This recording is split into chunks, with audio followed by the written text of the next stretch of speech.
Jadi kemarin itu ada yang minta racikan buat WPLD 42 supaya tarikan dan speed itu lebih enak. Buatin nggak ya? Buatin lah ya. Tanpa banyak basa-basi, let's do it.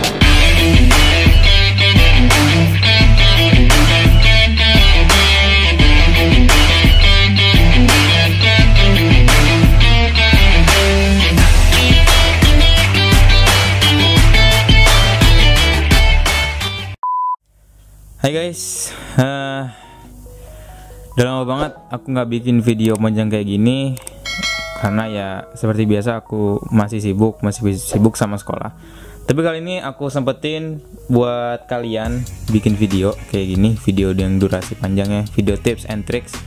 Nah kali ini itu ada yang nanya nih dari subscriber, jadi nanya, kita zoom ya, kita pakai HP langsung aja biar nggak ribet di ngedit. Oke, jadi di sini katanya, "Bang, minta racikan buat D42 biar tarikan dan speed enak. Apanya yang diubah dan bahan-bahannya?" Jadi dia minta racikan yang enak buat RC Drift WPL D42. HD-nya si WPL D12 yang modelnya itu kayak pokoknya yang bukan pickup ya, tapi yang full body. Jadi MPV gitu ya. Oke, kita bakal kasih tahu racikannya apa. Langsung aja yuk, kita kasih tahu. WPL D42 itu benar-benar sama sasisnya kayak WPL D12 ini. Makanya racikannya itu ya bisa dibilang 11-12, bahkan sama ya sama WPL D12. Jadi aku bakalan kasih ke kalian gimana cara yang enak biar racikan enak ya untuk RC WPL D12 dan D42, bebas sih yang mana aja, salah satu yang kalian punya aja. Oke, kita mulai dari part upgrade-nya. Oke, part upgrade yang pertama yang aku rekomendasiin buat kalian itu motor ya. Jadi di sini aku udah nyediain gambar ini ya. Ini tuh ada ESC, motor plus programmer ya. Programmer buat ini apa namanya? Programmer untuk nyeting si ESC-nya ini. Nah, kayak gini ya. Ya harganya sekitar 400-300an, ini nggak terlalu mahal karena ya ini mereknya ini apa ya, Surpass Hobby. Ini aku dulu sempat pakai sih, bagus, suaranya juga enakan. Ini brushless, nama brushless, dan EC nya juga pasti brushless. Tapi ini itu non sensored ya, jadi sensorless. Jadi bedanya apa bang, sensored sama sensorless?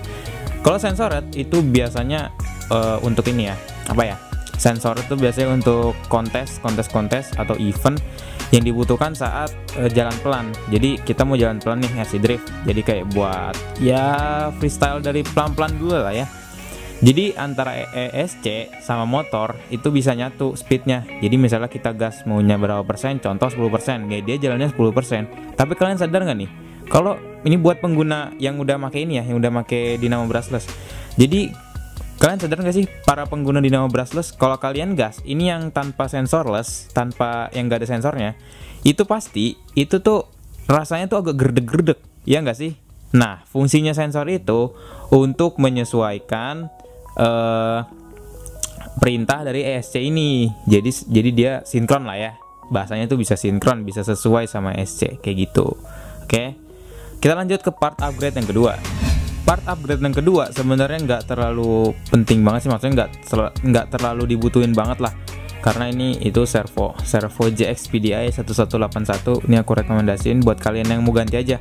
Jadi ini metal, ini tuh gearnya udah metal tuh, udah metal gear plus ya waterproof belum ya.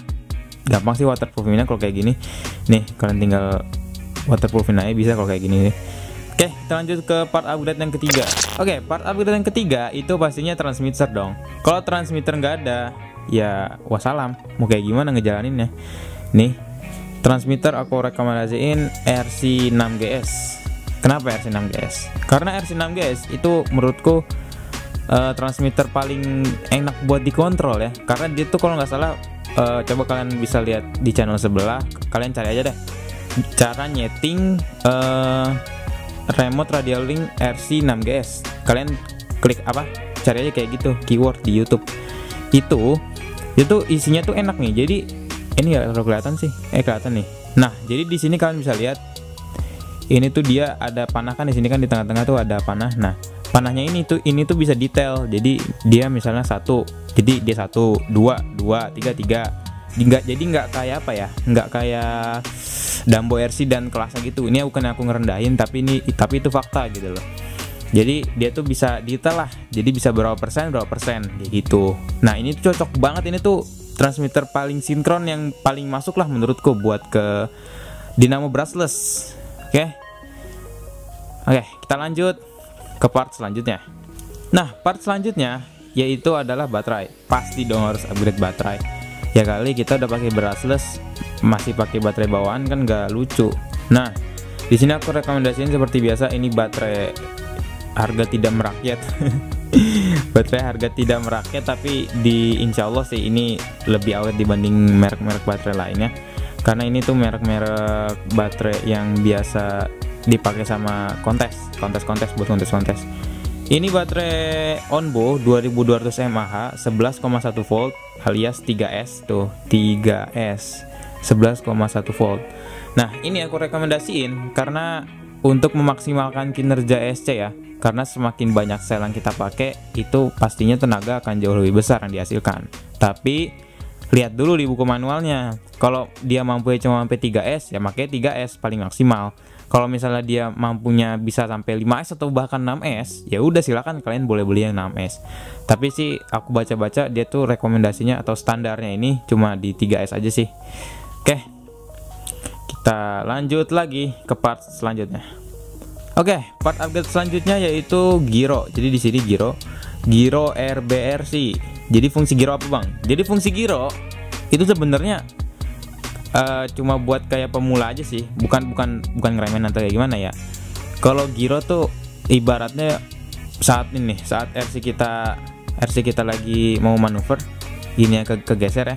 Jadi ini kan yang kegeser kan belakang nih, pas ngedrift nih kayak gini kan. Nah, jadi nanti pas kita ngedrift itu tuh si steering wheelnya ini, si servonya bisa nyesuaiin sesuai dengan gerakan si belakangnya. Jadi otomatis RC itu nggak bakal kepelintir tanpa sengaja ya.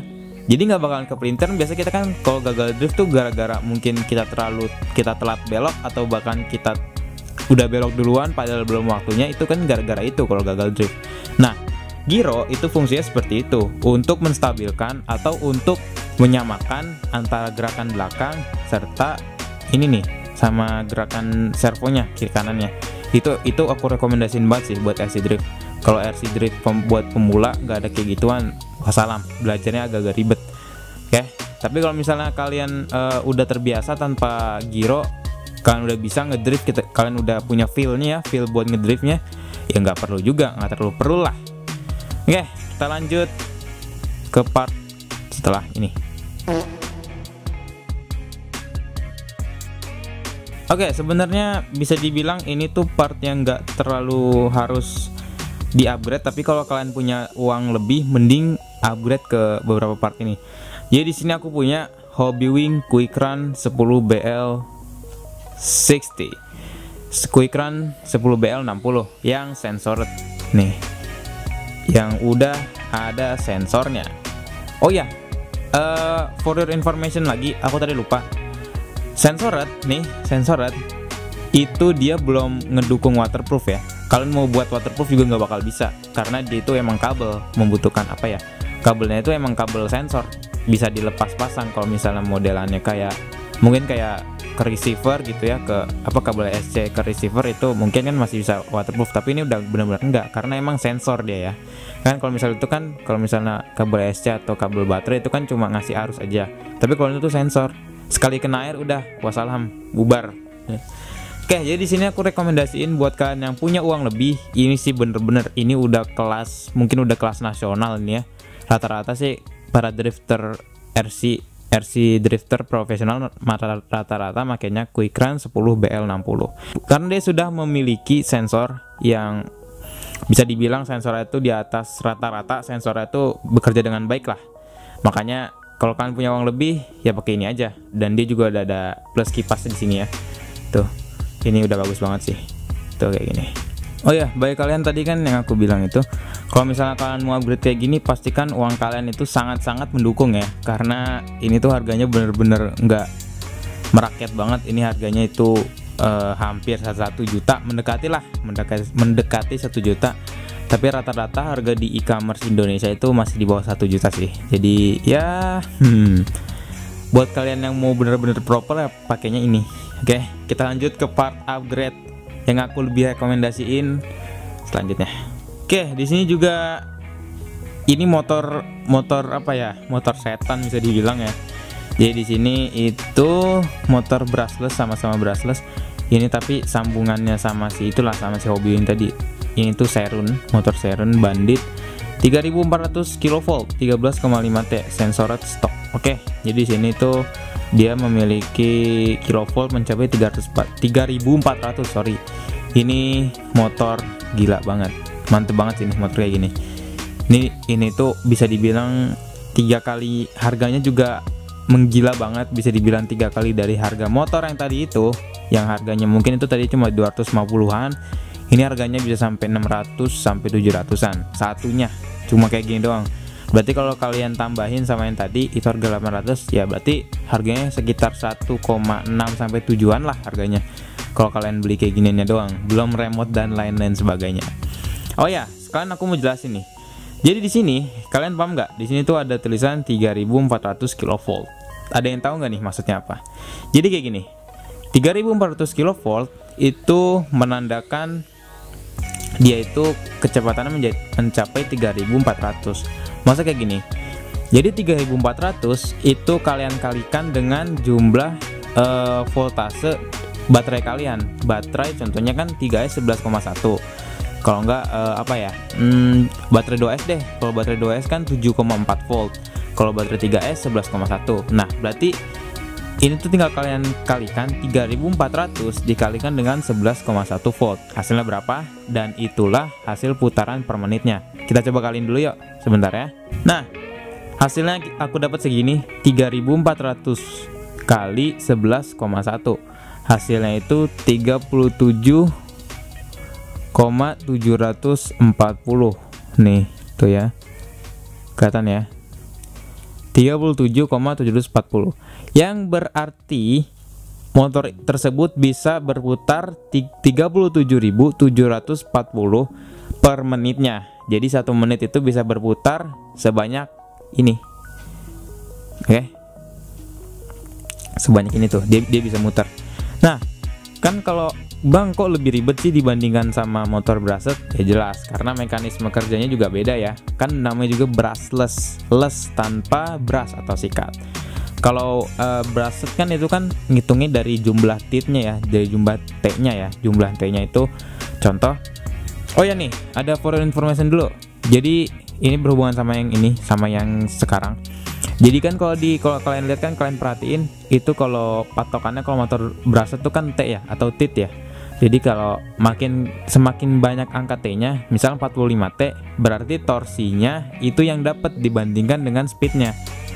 Kalau sebaliknya itu misal 18 T, nah itu berarti lebih besar speednya, lebih cepat ngejar speed dibandingkan torsinya pasti lemah. Nah, kalau di brushless itu kebalikannya, semakin besar kilovoltnya, angka kilovoltnya berarti lebih besar juga tenaga yang dihasilkan. Ya ini caranya kayak gini. Misalnya ada motor brushless 5.800 ya. Kita kalikan dulu sebentar. 5.800 dikali baterainya 11,1. Nah, kalian bisa lihat ya, hasilnya jauh lebih besar. Itu hasilnya 64,380. Tadi itu kalau nggak salah 37, berapa? 640 kalau nggak salah, atau berapa tadi nggak tahu. Tapi hasilnya pasti jauh lebih kecil dari ini. Ini menandakan tenaga yang dihasilkan lebih besar dibandingkan motor 3400 kV. Motor 5800 kV jauh lebih besar. Berbanding terbalik nggak? Oke. Emang agak pusing, tapi ya emang kayak gitu cara ngitungnya ya. Nah, seperti yang kayak tadi seperti ini. Kan aku udah jelasin ya. Jadi kalau kalian agak pusing ya maklumin aja, emang cara ngitungnya gitu. Dan aku mau kasih tau kalian nih, kalau di motor drone itu kira-kira berapa? Aku mau nanya nih, kira-kira berapa? Oke, kalau di motor drone itu kan rata-rata brushless semua ya kalau drone udah kelas hobi gitu ya. Contoh ini kalau nggak salah di kelas hobi, soalnya aku nggak terlalu tahu juga tentang drone. Jadi kalau nggak salah di kelas hobi itu rata-rata udah pakai motor brushless semua. Dan itu kilovoltnya berapa? Ada yang tahu nggak? Nah, seminimalnya drone kelas hobi itu paling minimal itu 13.000 kilovolt. Itu paling minimal. Ya minimal rata-rata itu minimal segitulah 13.000 kilovolt. Bahkan kalau drone racing itu bisa jauh lebih besar lagi ya angka kilovoltnya. Coba bayangin 13.000 kilovolt dikalikan baterai drone, itu jarang yang baterai drone tuh apa ya, drone juga drone kelas hobi. Kalau nggak jangan hobi deh, kita main ke racing aja. Drone racing itu rata-rata makinya 4S 6S, rata-rata segitu loh, standarnya tuh segitu rata-rata kalau drone racing. Nah itu dikaliin sama kilovoltnya 13.000 berapa, besar banget nggak? Nah kayak gitulah caranya. Jadi ya semakin besar angka kilovoltnya semakin cepat ya, semakin cepat mengejar top speed gitu kan. Nah aku mau kasih pertanyaan nih. Nah aku juga mau ngasih tahu juga kenapa kalau dinamo brushless itu jarang banget dipakai di RC Offroad. Kenapa ya? Karena seperti tadi pada dasarnya ini tuh kayak agak serba salah sih. Jadi kan kalau jadi dinamo brushless kalau kita tidak memakai yang namanya sensored, nya non sensorless ya.